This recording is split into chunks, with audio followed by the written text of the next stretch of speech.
غریب و سادہ و رنگین ہے داستان حرم، نہایت اس کی حسین، ابتدا ہے اسماعیل۔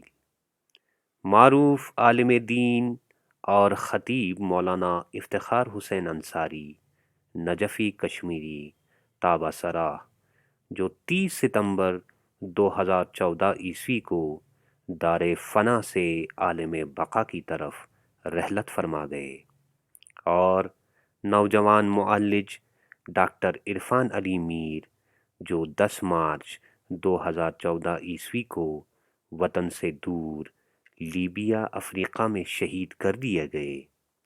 نیز منفرد کشمیری نوحہ نگار اور اردو ادیب پروفیسر سید محمد رضا موسوی، جو 3 ستمبر 2014 کو واصل رحمت ہو گئے۔ ان سب مرحومین کو خراج عقیدت و محبت ادا کرنے کے لیے معروف نوحہ نگار سید محمد شبیب رضوی کے اردو نوحوں کا گلدستہ نذر ہو رہا ہے، سماعت فرمائیے۔